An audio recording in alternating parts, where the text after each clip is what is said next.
Hello aspirants, आप सभी लोगों का स्वागत है एग्जाम सेतु चैनल पे। तो हम लोग अपनी क्लास 7 की सीरीज को स्टार्ट कर चुके हैं, जिसमें चैप्टर नंबर 1 हम पढ़ चुके हैं। उससे पहले जो एक और वीडियो बनाई थी वो उसके अंदर मैंने उसे कवर किया। अब हम चैप्टर नंबर 2 की तरफ बढ़ते हैं। जो चैप्टर नंबर 2 है वो अलग अलग किंग्स और अलग अलग किंगडम्स की बात करता है। ठीक है, ये किस शब्दों की बात कर रहा है और क्या क्या चीज इसके अंदर इंपॉर्टेंट है उन्हें देख लेते हैं। अब क्या बताने की कोशिश कर रहा है कि एक नई चीज उभर के आ रही है जिसे हम कह रहे हैं सामंत। हिंदी में कहते हैं सामंत और इंग्लिश में ही कहते हैं सामंता। ये सामंत क्या होते हैं?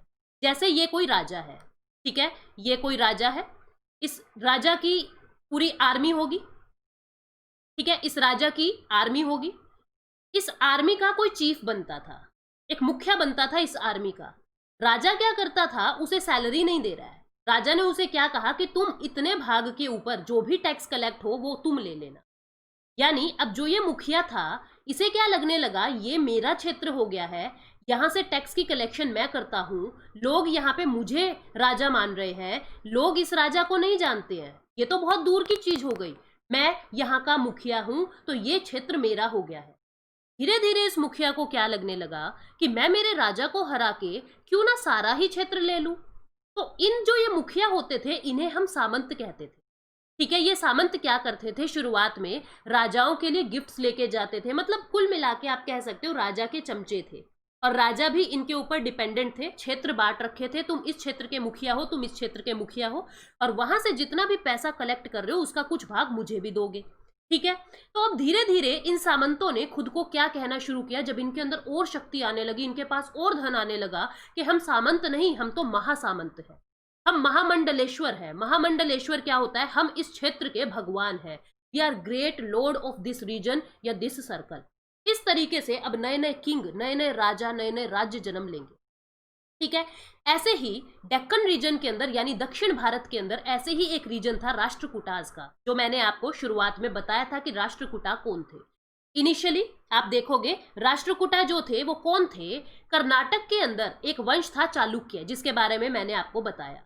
इन चालुक्य राजा के अंडर ये राष्ट्रकूटा थे। मतलब चालुक्य की जो आर्मी होती थी ना, जो सेना होती थी, उसके मुखिया होते थे ये राष्ट्रकूटा। और धीरे धीरे इन राष्ट्रकूटा का एक राजा था जिसका नाम था दंती दुर्गा। इस दंती दुर्गा ने क्या किया, वहां पे एक रिचुअल यानी एक प्रैक्टिस करवानी शुरू की और अपने चालुक्य राजा को मार दिया। मतलब कि जो चालुक्य राजा के अंडर ये काम करते थे, इस राजा को ही मार दिया इन राष्ट्रकूट के जो दंती दुर्ग राजा है उसने। ठीक है, जो दंती दुर्ग था, जो कभी आर्मी का मुखिया होता था, इसने इस चालुक्य के राजा को मार दिया। तो यानी कि इस तरीके से यहाँ पे राष्ट्रकूटों का राज हो गया। ये राष्ट्रकूटों का जन्म इस तरीके से होता है। और ये राष्ट्रकूटा बहुत शक्तिशाली लोग थे, इसने पूरे डेक्कन के ऊपर, पूरे दक्षिण भारत के ऊपर अपना राज कर लिया था। और ये एक परंपरा को अपनाते थे जिसे कहते थे हिरण्यगर्भ यानी गोल्डन वुम्ब। जो भी राजा इस हिरण्यगर्भ के रिचुअल को अपनाता था, एक यज्ञ टाइप का होता था, उसे ही कहा जाता था ये बहुत ज्यादा शक्तिशाली राजा है। ठीक है, ये जो रिचुअल्स होते थे, ये जो प्रथाएं होती थी, ये ब्राह्मण की मदद से होती थी, ये पूजा वगैरह। ठीक है, तो क्षत्रिय जो है इसको, इस रिचुअल को, इस प्रथा को क्या कहते थे कि हमने पुनर्जन्म ले लिया, अब हम राजा की तरह राज करेंगे, ये हमारा अब नया जन्म हुआ है। तो इसे हम क्या कहते थे, हिरण्यगर्भ की प्रथा। हिरण्यगर्भ जो भी ये पूजा करवा लेते थे ब्राह्मणों से, मतलब कि अब उस राजा का रीबर्थ हो गया, अब वो एक नई जिंदगी राजा की तरह व्यतीत करेगा। ठीक है, और क्या पढ़ेंगे हम आगे कि तमिलनाडु के अंदर 400 से ज्यादा शब्द टैक्स के लिए यूज हो रहे हैं। जैसे वेट्टी, ये प्रीलिम्स के अंदर पूछा भी जा चुका है यूपीएससी में कि वेट्टी क्या है, ये टैक्स का प्रकार है। इसी तरीके से वेट्टी के अंदर होता क्या था, taken not in cash but in the form of forced labour. मतलब कि जैसे मान लो ये कोई इंसान है, यहाँ पे कोई राजा है, राजा को इसे टैक्स लेना है, वो इससे जो ये टैक्स है वो कैश में नहीं लेगा, उसे पैसे में नहीं लेगा। वो क्या कहेगा, तू मेरे लिए बंधुआ मजदूरी कर, तू मेरे घर में काम कर या मेरी सेवा कर। बंधुआ मजदूरी, फोर्स्ड लेबर, इसको क्या कहते थे, वेट्टी। यानी टैक्स के रूप में मैं तुझसे पैसे नहीं ले रहा, मैं तेरी मजदूरी ले रहा हूं, इसे कहते थे वेट्टी।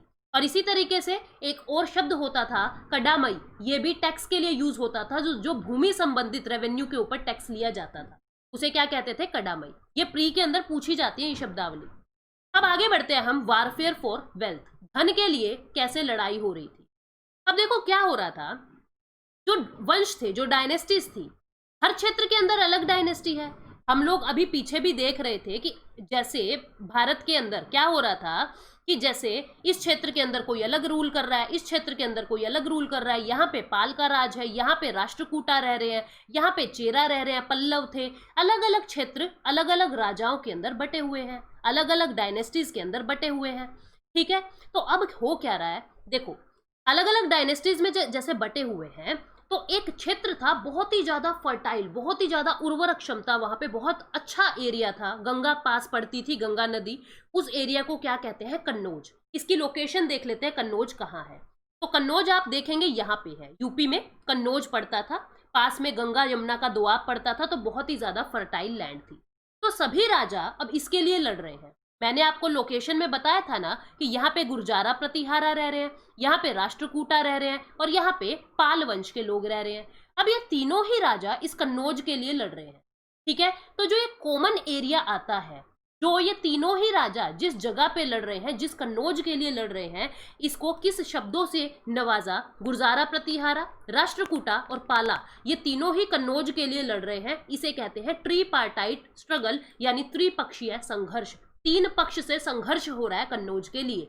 तो अगर क्वेश्चन बन जाता है ट्री पार्टाइट स्ट्रगल किन किन के बीच में था, तो आप लिखेंगे गुर्जारा प्रतिहारा, राष्ट्रकूटा और पाला के बीच में था। किसके लिए लड़ रहे थे, कन्नौज के लिए लड़ रहे थे। कन्नौज एक जगह का नाम है यूपी, जो गंगा यमुना दोआब में पड़ता है।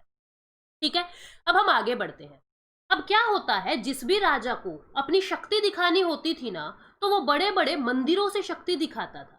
और जिसको भी अटैक करना था, एक राजा को दूसरे राजा पे अगर अटैक करना था, फॉर एग्जाम्पल जैसे यहाँ पे राजा एक का, फर्स्ट राजा का राज्य है, यहाँ पे दूसरे राजा का राज्य है।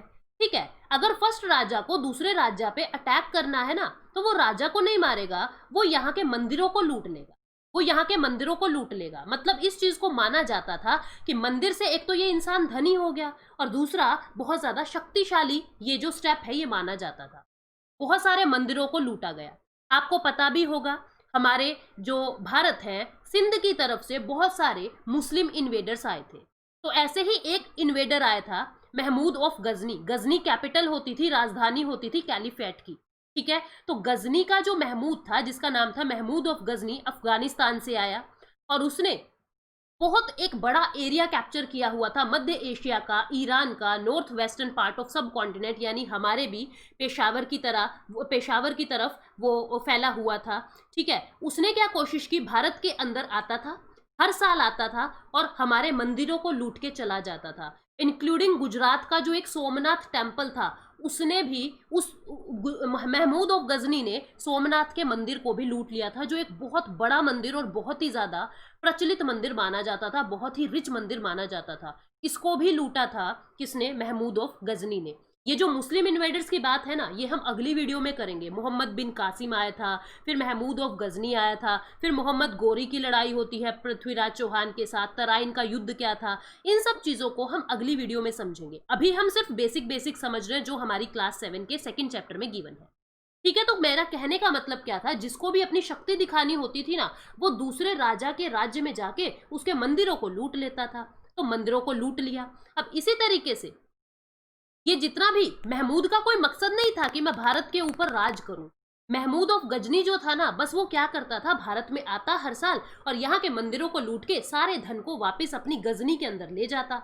वो वहां पे एक शहर बनाना चाहता था, एक फेमस शहर जो महमूद ऑफ गजनी के नाम से जाना जाए। और वो जो गजनी था ना, वो ये चाहता था कि मैं जिन जिन एरियाज के अंदर जा रहा हूँ, वहां के लोगों के बारे में, मेरी जीत के बारे में मैं एक किताब में लिखवाऊं। तो उसने अल बरूनी नाम के एक स्कॉलर से, एक अल बरूनी नाम के विद्वान से अपनी सारी फाइंडिंग्स, अपनी सारी बातें एक किताब में लिखवाई। अरेबिक वर्क था ये, अरब के अंदर ये किताब लिखी गई, अरेबिक लैंग्वेज के अंदर। और उस किताब का नाम क्या था, किताब अल हिंद। इसके अंदर महमूद ऑफ गजनी ने जहां जहां प्लंडरिंग की, जहां जहां लोगों से लड़ाई की, वो सारी उसकी प्रशस्ति इसके अंदर लिखी हुई है। किसने लिखी है, अल बरूनी ने इसको लिखा है, किताब अल हिंद। ठीक है, अब आगे बढ़ते हैं।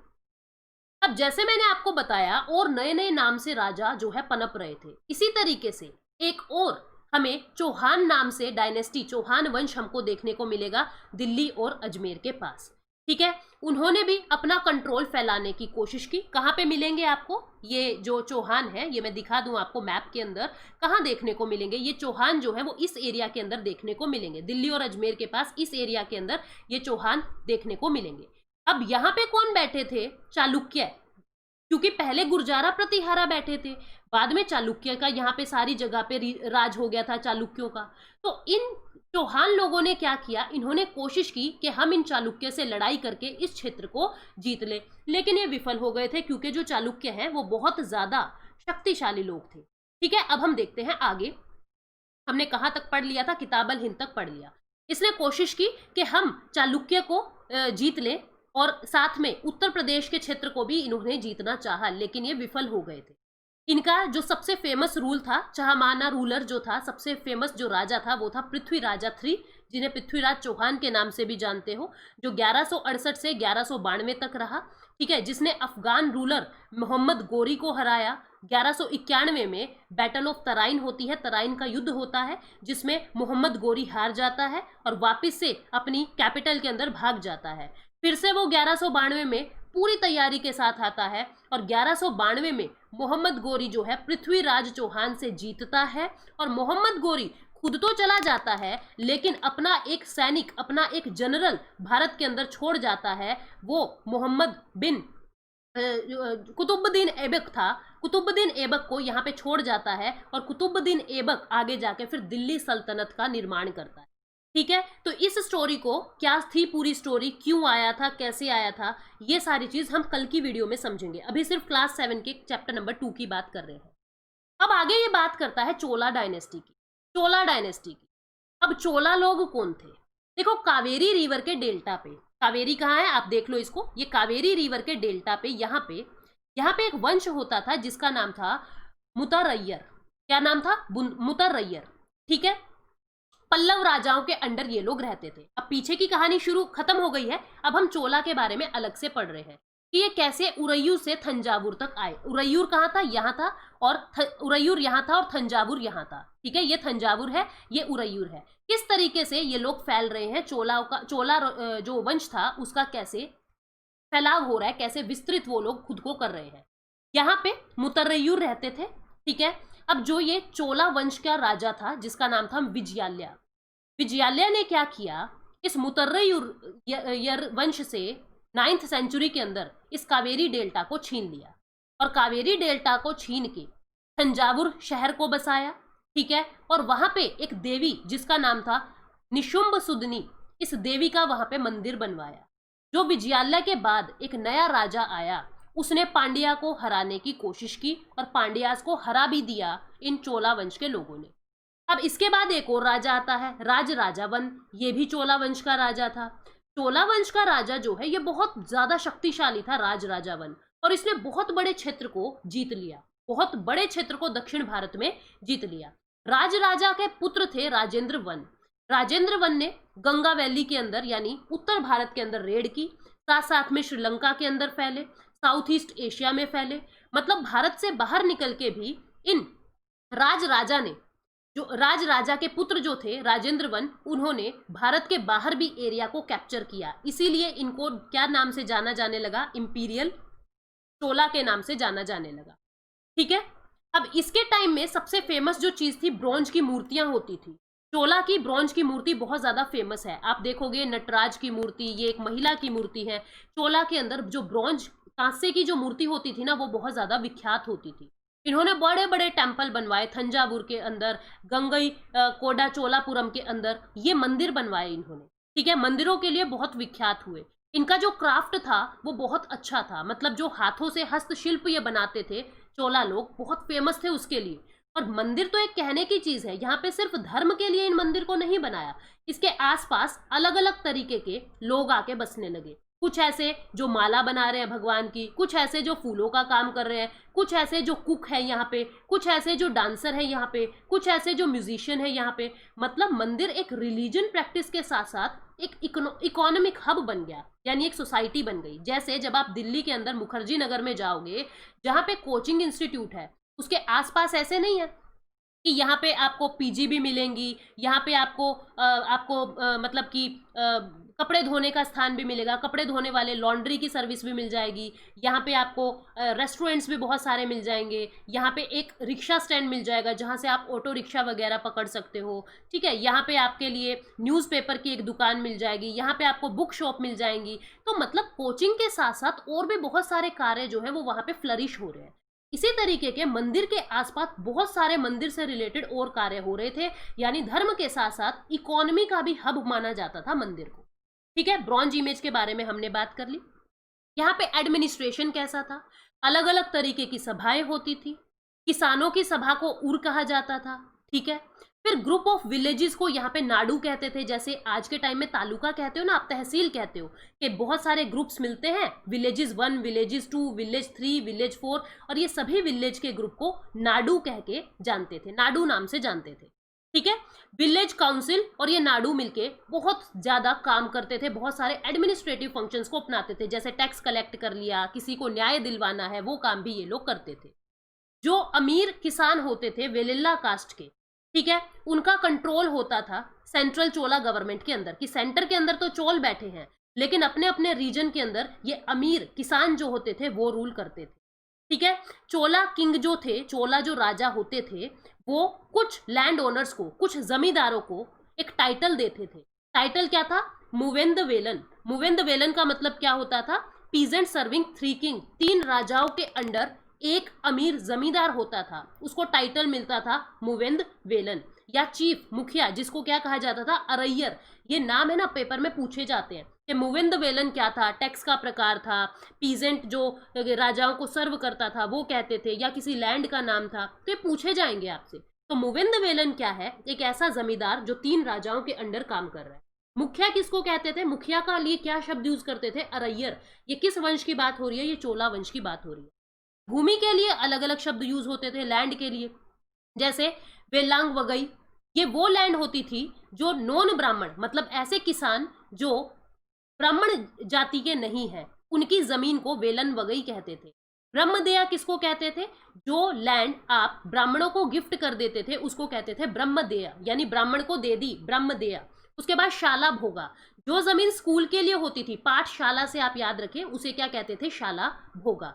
जो टेंपल के लिए गिफ्ट करी जाती थी उसे क्या कहते थे? देवदाना, मतलब देव को दान में दे दी, देव भगवान यानी मंदिरों को दान में दे दी, या उन्हीं को ही कहते थे तिरुना मट्टू कन्नी, ठीक है। उसके बाद पल्लीछंदम, ये जैन इंस्टीट्यूशन को जो जमीन डोनेट कर दी जाती थी उसको कहते थे पल्लीछंदम। तो इस तरीके से लैंड के अलग अलग नाम होते थे, ठीक है। पेपर में क्वेश्चन बन सकता है, वेलन वंगई, शाला भोगा, ब्रह्मदेया, ये किसके प्रकार हैं? ये टैक्स के प्रकार हैं, ये किसानों के प्रकार हैं, ये सभाओं के प्रकार हैं, या जमीन के प्रकार है? तो आपको पता है ये जमीन के प्रकार। तो चोला एम्पायर के बारे में हम लोगों ने ये बातें जान ली, ठीक है। जो इंपॉर्टेंट चीजें थी वो सब कुछ हम समझ चुके हैं, यानी चैप्टर नंबर 2 हमारा कंप्लीट हो चुका है क्लास 7 का। कल से मैं तमिलनाडु की हिस्ट्री भी साथ साथ में शुरू कर रही हूँ, उसका लिंक भी आप लोगों को मिल जाएगा। प्लीज़ गाइज रिवाइज करते रहना, नोट्स बनाने की ज़रूरत नहीं है, ये स्लाइड्स मैं दे दूंगी आप लोगों को, आप वहाँ से पढ़ सकते हो।